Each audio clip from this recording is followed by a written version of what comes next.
तो सबसे पहले उन पर राय लेते हैं।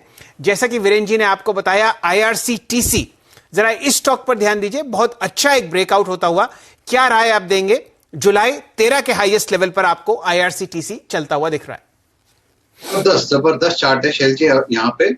और देखिए यहाँ पे सबसे बड़ी बात है, अगर आप वीकली चार्ट देखते हो तो आपको 1600 का टारगेट अनफोल्ड होते दिखता है, क्योंकि एक अच्छा कंसोलिडेशन था, एक रनिंग करेक्शन था, जिसको आज प्राइस एंड वॉल्यूम के साथ जो हम चार्टिस देखते हैं कि प्राइस एंड वॉल्यूम ब्रेकआउट, तो वो जो प्राइस एंड वॉल्यूम ब्रेकआउट है वो वीकली पे ज्यादा क्लियर होता है। डेली पे तो होता ही होता है, लेकिन वीकली का भी सपोर्ट मिल रहा है। तो मेरे हिसाब से at a level of 1440 1445 it's a clear cut buy. आप स्टॉप लॉस रखें 1410 का और इस रैली को राइड करें। 1550 इसका पहला पड़ा होगा, वो निकले तो 1650 1600 तक की यहाँ पे जगह बनती है। तो मेरे हिसाब से बेस्ट बाय होगा। अगर आपके पास पोजीशन है तो होल्ड रखें with the same stop loss of 1410।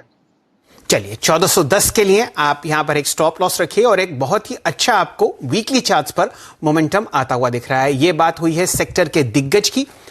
जुड़िए इंडिया के नंबर 1 ब्रोकर जीरोधा के साथ और अपने लाखों रुपए बर्बाद होने से बचाइए, क्योंकि यहाँ ब्रोकरेज लगता है ना के बराबर। ब्रोकरेज लगेगा सिर्फ 20 रुपए, वो भी इंट्राडे ट्रेड में। तो आज ही जुड़े जीरोधा के साथ, लिंक है डिस्क्रिप्शन पे, क्लिक करें और अकाउंट ओपन कराएं। छोटे और मंझले शेयर्स भी इस सेक्टर में आपको बढ़ते हुए दिखेंगे।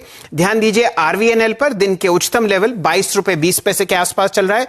यह राय सतपुत्र जी आप दीजिए RVNL पर, और फिर यहां से वीरेंद्र जी आपको कमान संभालते हुए दिखेंगे। फिलहाल मेरे सामने करीब 3 हफ्ते की गिरावट के बाद वापस 22 रुपए पर RVNL आपको ट्रेड करता हुआ दिखेगा। वॉल्यूम अभी है नहीं, लेकिन स्टॉक 200 DMA से बहुत अच्छा बाउंस किया है। शैल जी बिल्कुल सही। और यहाँ पे देखिए एक रनिंग करेक्शन हाल फिलहाल में देखा। 24 का इसका रिसेट हाई था 2450 और वहां से इसमें एक रनिंग करेक्शन देखा साधारण 20 रुपए 50 पैसे तक का। मुझे लगता है अगर आप इसे चार्टिकली देखें तो इट्स जिगजैग फॉर्मेशन, जिसका इमीडिएट टारगेट करीबन 23.5 का बनता है। तो मेरे हिसाब से at a level of 21.90 it's a buy. Stop loss छोटा रखे आप 21 पे, और टारगेट होना चाहिए 23.5 से लेके 24 तक का। और साथ ही साथ डायल करना चाहिए एकदम चंदन तपड़िया साहब को, हमारे साथ जुड़े हुए थे वो 10 के दमदार ट्रेड्स में। उन्होंने शानदार कॉल्स दिए थे, क्योंकि वो बहुत ही बेहतरीन तरीके से आपको परफॉर्म करते हुए दिख रहे हैं। चर्चा होगी ग्रैन्यूल्स इंडिया की, इंडिया मार्ट की, और खासकर हिंदुस्तान यूनिलीवर और HDFC की। इन चारों स्टॉक्स पर आपको राय मिली थी 10 के दमदार ट्रेड्स में लॉन्ग पोजीशन की, और वहां पर अब आपको चंदन जी बताएंगे कि उनकी अपनी व्यक्तिगत राय क्या है। तपड़िया साहब माफ कीजिए, आपको लंच में से वापस खींच के लाए, लेकिन फिलहाल आपने जो 2-3 सौदे सजेस्ट करे थे वो बहुत बेहतरीन तरीके से ट्रेड कर रहे हैं। निफ्टी के 2 स्टॉक्स पर राय दीजिए, HDFC और हिंदुस्तान यूनिलीवर। यहां पर क्या करना चाहिए? दोनों दिन के उच्चतम लेवल पर आपको ट्रेड करते हुए दिख रहे हैं। और फिर चर्चा करेंगे 2 कैश काउंटर्स की। जी हाँ, देखिए आप HDFC लिमिटेड की बात कर रहे हो तो HDFC लिमिटेड ऐसा लग रहा है कि बॉटम बन चुका है, क्योंकि लगातार आप देखोगे पिछले 12-13 वीक से यहाँ पे मल्टीपल टाइम 1720-30 के लेवल को सपोर्ट ले रहा है। तो उसी ट्रेंड लाइन के आसपास के लेवल से हम घूमे हैं। 1765 के लेवल बनाया है, और पिछले 5-6 दिन का जो लोअर टॉप लोअर बॉटम वो निगेट हो चुका है।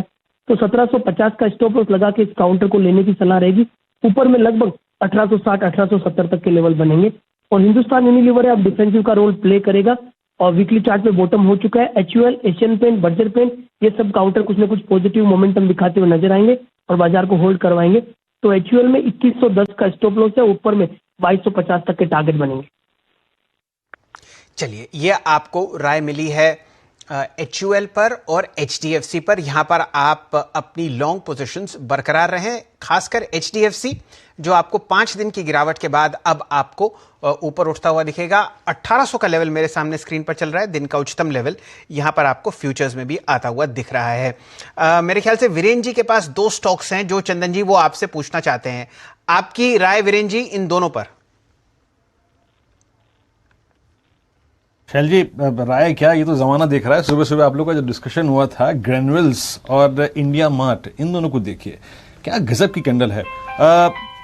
चंदन आपकी राय क्या रहेगी यहाँ पर? और 379 ग्रैन्युअल्स और इंडिया मार्ट, जिसे कह रहे हैं ना, आई मीन कोई फोर्सेस है ही नहीं जो इस पर ग्रिप ले पा रही हैं, कोई प्रॉफिट बुकिंग नाम की चीज नहीं है। कैसे अप्रोच करेंगे इन दोनों स्टॉक्स को, और जिसका ट्रेड ग्रिप में है वो कैसे ट्रेड करे इस वक्त? जी बिल्कुल वीरू, देखिए सुबह इस काउंटर को हमने काफी कन्विक्शन से यहाँ पे जिक्र किया था और डिस्कस किया था कि जब 355 पे था कि 375 तो इंट्राडे टारगेट हो जाएगा, क्योंकि इसका जो वीकली कैंडल था वो काफी स्ट्रॉन्ग था और 2 दिन से जो डिलीवरी वॉल्यूम है काफी अच्छा बना था। तो हम इसको 375 तो इंट्राडे के लिए और 400-420 पोजिशनल के लिए टारगेट कर रहे हैं। तो सलाह ये रहेगी कि काउंटर को अभी भी रखें अपनी पोजीशन में, जिनके पास पोजीशन है उसको ट्रेल स्टॉप लॉस 365 कर दे, 400-420 तक के टारगेट के लिए इसको होल्ड करें। चलिए, ये राय अब आपको ग्रैन्यूल्स इंडिया पर आती हुई दिख रही है। 10% का पहला सर्किट ग्रैन्यूल्स इंडिया पर आता हुआ लग रहा है। 1 करोड़ आपके सामने 45 लाख शेयर फिलहाल इसको रिकॉर्ड हाई पर ट्रेड होते हुए दिख रहे हैं। तो ये तो चर्चा हुई इन 3 स्टॉक्स की। चंदन जी, हमारे साथ जुड़ने के लिए आपका बहुत बहुत धन्यवाद। बहुत शानदार रैली आप आते हुए देख रहे हैं मिड कैप्स में। आशीष जी, जरा बताइए, और कोई फार्मा काउंटर आपको लॉन्ग साइड पर ट्रेड करता हुआ दिख रहा हो? यहां पर मुझे इप्का भी दिन के हाईएस्ट लेवल पर ट्रेड करता हुआ दिख रहा है 2034। आपकी राय इप्का पर?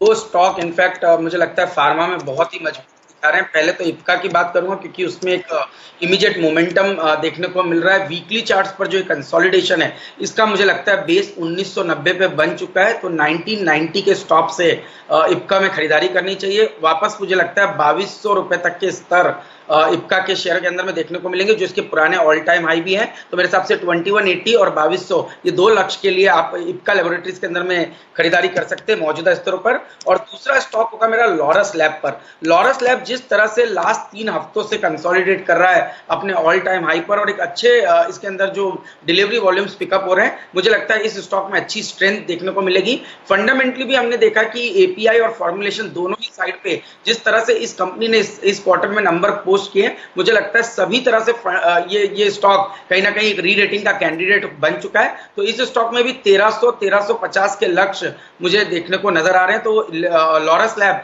1160 के स्टॉप लॉस से इस स्टॉक में भी खरीदारी करना चाहिए और 1340-1350 के पोजिशनल टारगेट्स लॉरस लैब के अंदर में भी देखने को नजर आ जाएंगे। दोस्तों, अगर आप बाज़ार में ट्रेडिंग या निवेश करते हैं और अभी भी ब्रोकरेज के नाम पर अपने हज़ारों लाखों रुपए बर्बाद कर रहे हैं, तो अब बदलिए और देश के सबसे अच्छे और भरोसेमंद ब्रोकर एंजल ब्रोकिंग के साथ में जुड़िए, जहां पर आपका ब्रोकरेज कुछ भी नहीं लगता है। ब्रोकरेज लगता है तो सिर्फ इंट्राडे ट्रेड में, वह भी सिर्फ 20 रुपये। तो लिंक डिस्क्रिप्शन में है, वहाँ पर जाकर आप अपना अकाउंट ओपन करा सकते हैं एंजल ब्रोकिंग से।